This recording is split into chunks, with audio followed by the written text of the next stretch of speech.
All right, let's shift gears right now because we've got another big story going on, everyone, and that happens to be North Korea. President Trump is saying that all options are on the table right now following North Korea's fourth missile test in 4 days, launching a mid-range ballistic missile over Japan and into the Pacific Ocean. The president releasing a written statement condemning North Korea's aggression, saying, and I quote, "The world has received North Korea's latest message loud and clear. This regime has signaled its contempt for its neighbors, for all members of the United Nations, and for minimum standards of acceptable international behavior." Joining me right now, former U.S. Ambassador to the United Nations, John Bolton. Ambassador, good to see you.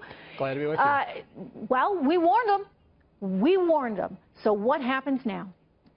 Well, I think this is a very significant launch. Obviously, it passed over the territory of Japan. The North Koreans did this for the first time in 1998. The Japanese were outraged at it because obviously a missile that can land in the Pacific can hit territory in Japan itself.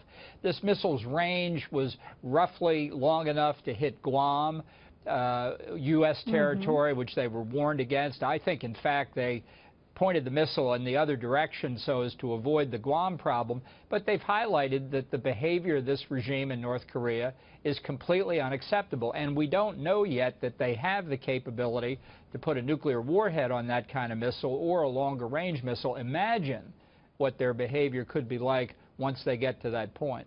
It seemed as though things had quieted down, but I guess you can never trust a regime such as we see in North Korea. So where does it go from here? I mean, the president has made it clear that we're not going to allow them to have that capability, and we're not going to allow them to just go and fire these things off whenever they see fit. So how do we now reinforce that? How do we, if we've drawn this line in the sand, so to speak, and I hate to use that analogy, but, you know, we've told them, look, we're not going to put up with this, and we're not going to put up with this rhetoric.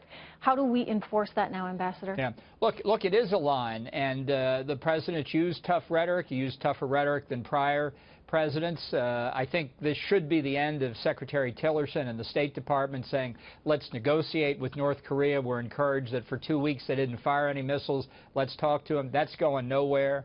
I think we have limited diplomatic options left, and therefore I think we have to look hard at the military option to take away North Korea's nuclear and ballistic missile capability. I know this is dangerous. It's risky. It's nothing that anybody wishes we had to confront. But let's face it.